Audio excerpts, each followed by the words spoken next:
Hi everyone, it's me. So today we're going to talk about reverse culture shock. So for those of you who don't know me, hi, welcome. My name's Alanna, what's yours? I'm a Canadian that spent the last 4 years plus in England, and now I am back living in Canada. So I thought it would be interesting to talk about some of the Canadian things that have surprised me or I have forgotten about, or I had gotten so used to the UK way of doing something and now I'm back in Canada to do the Canadian version and it just feels a bit weird. I have been back in Canada for, God, what is time anyway? I think I've been back in Ontario, my home place, Ontario, Canada, for probably a month and a half, and that will be the longest time that I've been back here since first moving to England. So whenever I've come back to visit, it's only been for like a week, 2 weeks. It's never been anything substantial. So I've had a lot of time at home. There's a truck outside my house. Disregard that. Now, of course, part of that time, a large chunk of that time, I have been in quarantine just like everybody else. How's it going? It's pretty rough, isn't it? So ideally, I would have liked to have done this video after I've been out doing more stuff, but I actually have quite a lot of stuff written down that I've noticed. So I thought, let's do it now. We can always do an update later if and when I can ever leave the house. Who knows? So this is some of the stuff that has shocked me about Canada that I have forgotten about. So without further ado, let's go. I cannot watch TV here in Canada. I just can't do it. The amount of commercials is unbelievable. When I first moved back home, I was like, ooh, I can watch like all the shows I haven't been able to watch before, you know, like TLC and all the garbage TV shows that are on TLC. And the commercials was shocking. Like, how is that legal? So at this point, I can't watch any live TV, and I haven't tried to since that first time. There's so many commercials. And related to that, some of the type of commercials are really, really strange. So I've never seen it in England, but here in North America specifically, there will be commercials for medicines and like drugs, and they're absolutely ridiculous. So it'll be like a commercial for something, and it'll say like, do you struggle with blah blah blah? Why not ask your doctor about blah to help live a happy and healthy life? Side effects include heartburn, nausea, indigestion, dizziness, lightheadedness, loss of appetite, loss of smell, skin discoloration, and death. But there's so many commercials like that about particular drugs, and they always say, talk to your doctor about blah. And the side effects go on for a very long time, and they always say them really quickly. It's just so strange. I don't remember seeing anything like that in the UK. I'm not even sure if that's legal in the UK, but if you come to North America, you're gonna see that. Another thing that I forgot about is here in Ontario, and I am like Southern Ontario, so fairly southern in terms of Canada as a whole, and sometimes the air is so cold that it burns when you breathe it in. Isn't that a fun sensation? So when I first arrived back in Ontario, it was late February. February sucks usually here in Ontario, and I went for a walk, and I just remember how much it burns inside. So even though it's very likely to be a beautiful sunny day, we get a lot of sun in Ontario, you know, everything is like bright and beautiful, and the sun's reflecting off the snow, all really pretty. When you breathe in and it burns going down, yeah, it's cold. Another thing I noticed, specifically when I landed, and my parents picked me up from the airport and we were driving back on the highway, and all the cars look so dirty. Like really dirty. And that's only because of our winters here in Canada as a whole, but specifically in Ontario, I know it gets really bad where all the cars get covered in like this sand and the grit that they use on the roads to deal with the snow. So by the end of the winter, if you haven't dealt with your car, like you haven't cleaned your car, it looks horrific. There's like white and gray like streaks and like almost like a dust all over your car because of the stuff that's on the roads. And it just looks awful. So of course in England, we very rarely deal with snow, which is fabulous, especially where I was living in Kent, which is like very southeast. So the snow is very infrequent, but even still, you didn't get that sort of like mess on your car because the snow is so infrequent. Whereas here, if it's snowing for a couple of months and the roads are just absolutely covered in stuff, it just gets all over your car and it looks horrific. It's the little things that you notice. Now, a lot of viewers have asked me to do a video about like price comparison stuff, which I'll probably do as its own thing, like by itself. But some of the prices here like just make no sense to me whatsoever. People are asking, you know, how much is a loaf of bread? I don't know. How much is a thing of milk? Also don't know. Don't even get me started on milk. Our milk here in Ontario is in bags. We'll talk about that another time. But the prices of stuff is just really confusing. But I noticed two specific things that I wanted to talk to you about because I am shocked and confused.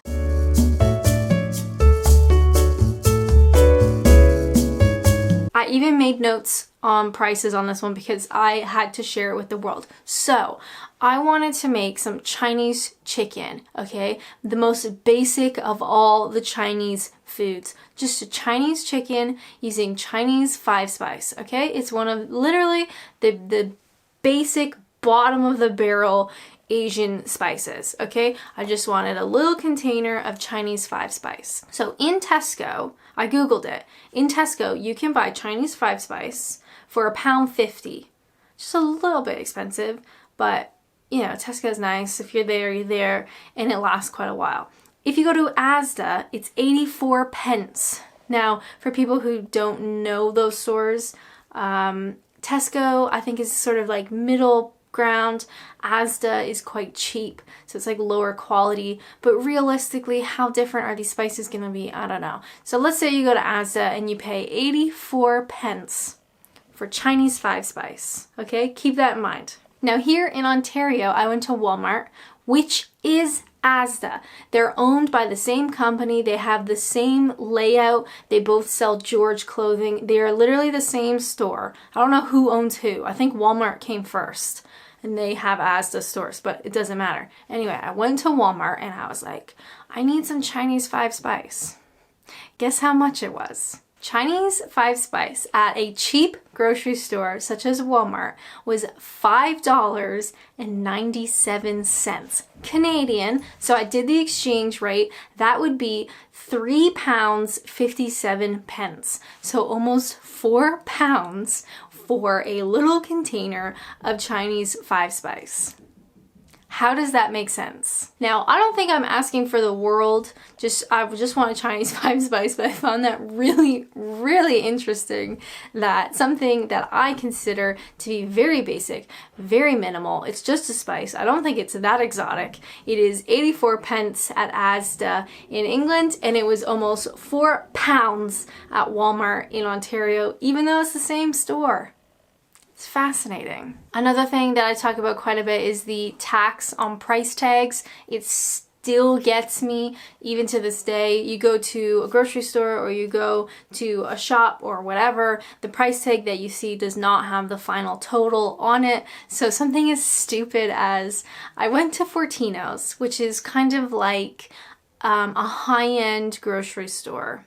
Maybe even like Marks and Spencer or Waitrose. Like it's you know, it's a nice grocery store. I'm doing this with my hand a lot, just ignore it. And they have this big section in Fortino's where you can buy lunch, like hot foods. You can get sushi, you can get all sorts of chicken, like tenders and chicken wings and fries and sandwiches and soups and all sorts of really yummy stuff for lunch. So Fortino's do these spicy chicken tenders that are really crispy and they're so flavorful and wonderful, and I was like, yes, I want them. I'm salivating just thinking about them, and I can't get them now obviously because we're in lockdown, but I miss them. So I go up to order, I get a giant box. I'm not going to tell you how many I bought because it's embarrassing, and I'm thinking, okay, so that's the price. It's a bit expensive, but I really love them, so I'll do it. And then of course the guy tells me my final total, which is even more expensive than I anticipated because it didn't include the tax. You idiot. So when you do come to Canada, just keep in mind that the tax is not in the price tags, But the fabulous thing is when you go to England, the price that you see is the price that you pay. Fabulous. How difficult is it? It shouldn't be this hard. Another thing that sort of shocked me was I forgot how friendly Canadians are, which is a weird thing to say as a Canadian. But before the quarantine, I had Canadians approach me in the store, at the gym. I went to a concert, just on the street. Like, if you make any sort of eye contact or you sort of smile at somebody, they'll just start talking to you. Like, you give them just a little bit of a sign that you're friendly and you're approachable, they'll just go right in. Ask you how you doing, how's your day going? Crazy weather, I've just been outside, it's snowing again. That's so crazy. I'm gonna have to go to Tim's and get my double-double before the roads get too bad. I think that also sort of plays into, because I was living in Kent and Southerners stereotypically are a bit less approachable. I don't think that makes them rude or like cold or anything. I think they are particularly private and they don't want to bother a stranger by talking to them, so they won't talk to you typically. And I just got used to that. You know, you might smile and you might say hello when you're passing somebody, like on a hike or whatever, but typically Southerners won't just start a conversation with you unless maybe you're at the bar, like, you know, you're at the pub and you're by yourself or something, maybe, but not often. So I was very surprised. All these random people just start talking to me like I'm their best friend. Like, very friendly, very welcoming, just chatting it up. Cool. I really did forget how long it takes to pretty much get anywhere. So if my mom says, I'm just popping out to the store, typically Canadians will say store and not shop. That's another thing we can talk about another time. So my mom says, oh, I'm just popping out to the store. Do you want to come to get out of the house? Back when we were allowed out of the house. And I think, yeah, sure, you know, I'll kill a couple minutes. It's no problem. But you forget that it could be, you know, 15, 20 minutes to get there. There's a giant parking lot. You find your space pretty easy, but then you gotta walk to the store, then you do your store stuff, and then you walk back to the car, and then it's another 15, 20 minutes home.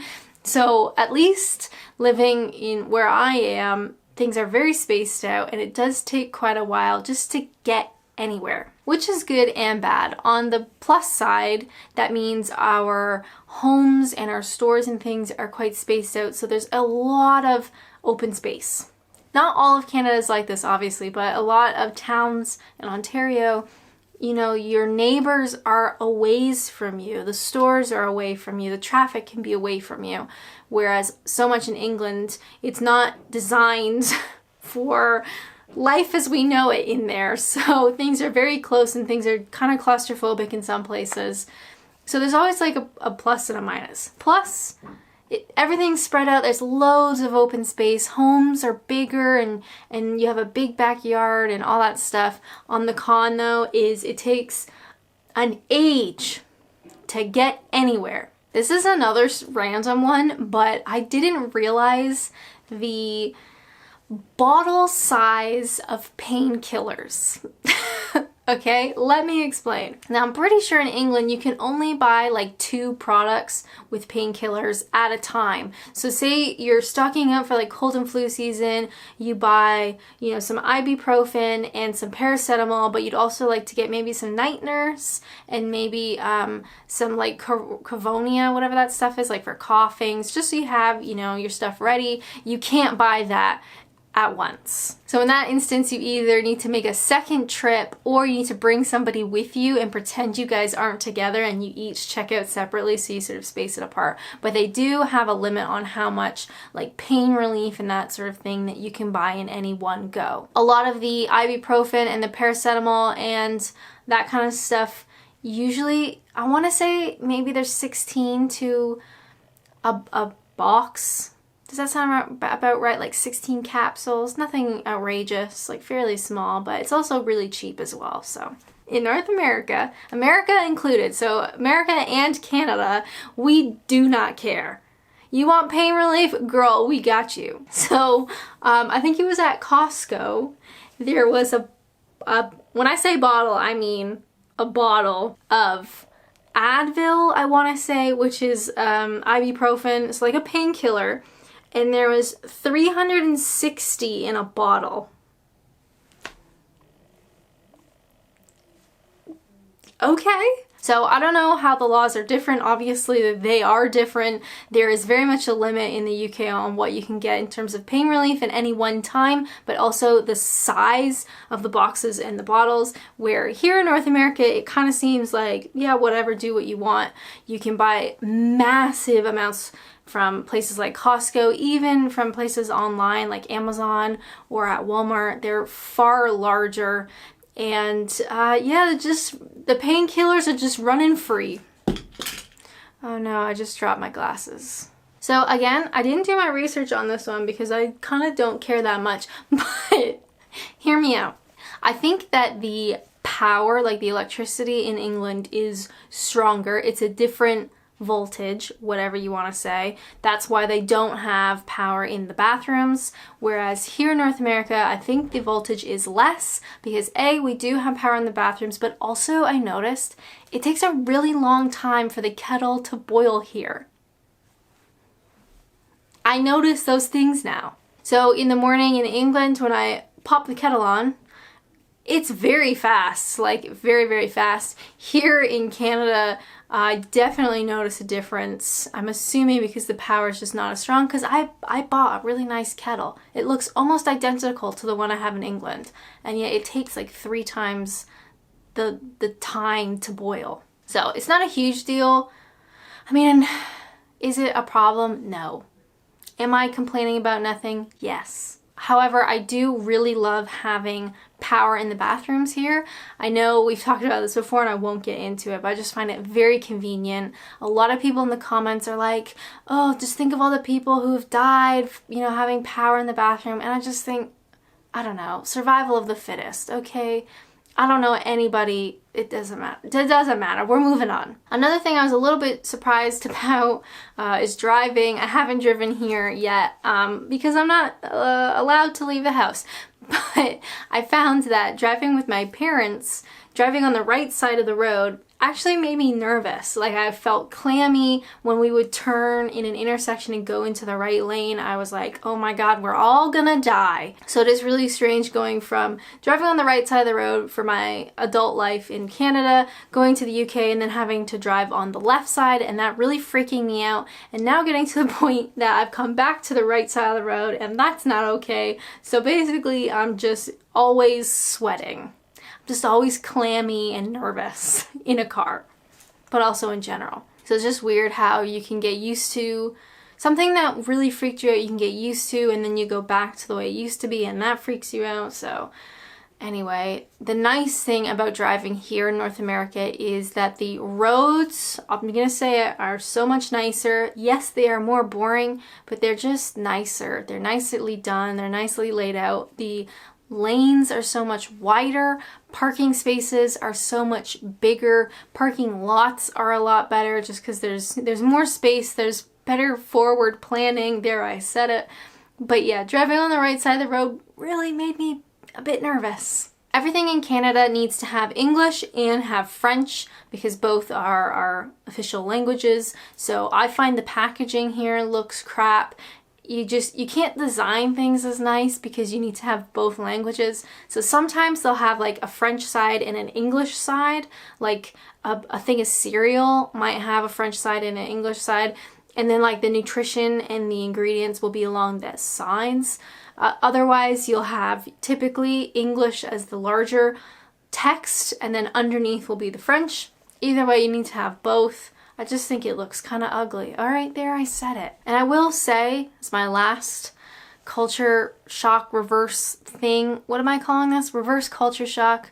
It is very strange seeing my old stuff, you know, because obviously I didn't take all my possessions to England. I only took the necessities, and I've been living with the necessities, which I really recommend. But then coming back here and seeing, I don't know, my yearbooks and clothes that I left behind that I'm gonna have to just donate, or my old shoes that I couldn't fit, or like books and trinkets and all that kind of stuff that I left behind is really strange, right in the feels very weird. And especially now literally being stuck in my parents' house, it does kind of feel like regression back to being like 17. You know, I hang out in my room and I play video games and I found my Game Boy and I'm knitting like I used to do as a teenager because I was a weird kid. And it's, yeah, I don't know if you guys are feeling that too. That's completely unrelated, but it is weird seeing just, you know, my old stuff again. Nothing like a good existential crisis in the middle of a quarantine. So those are some of the things I've noticed as reverse culture shock as a Canadian who used to be in England, who now is back in Canada. I hope you guys found that interesting, maybe surprising. Dare we say educational? Probably not. I hope to do another video, maybe like a part 2, once I can actually get out and like see people and do stuff. And I hope to show you guys more of Ontario when that is legally allowed. Maybe someday. But I hope you guys are doing okay. Hope you're looking after yourselves. Are you washing your hands? Are you drinking enough water? I bet you are not drinking enough water. I'm not. I'm gonna go get some water after this. I guess that's all I wanted to say in this video. Culture is really weird when you think about it. And how when I first moved to England, I almost tapped out. I almost was like, you know what, this is too much. It's too different. It's too much to deal with. And then all of a sudden, you know, after months of like really awful months, it becomes normal. And like the English, British kind of stuff just becomes what you expect. And then getting so used to that stuff for such a long time and then coming back to Ontario and it's like, by the way, you used to do things this way. Don't you remember? And I'm like, no, I don't remember. Now everything is weird and it's just strange. It's good strange, but it is strange. So yeah, that's all I wanted to talk about. I hope you're having a great time. I hope you're looking after yourself and your friends and family. Please stay inside. Can I get a clap clap for all the key workers? I'm not keeping that. I might keep it. Let's do that again. That was really strange. Hope you're staying inside. I hope you're doing okay, looking after your friends and family. Please stay inside, but also thank you so much to all our essential workers, our key workers, and like, you guys are superheroes.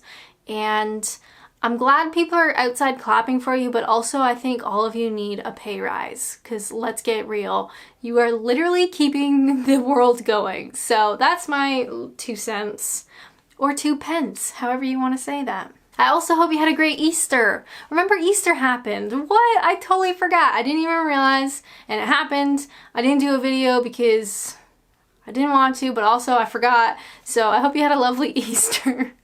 And I don't know, ate chocolate? I'm eating chocolate anyway, so it's kind of like every day's Easter. As always, thank you guys so much for watching, and until next time, bye!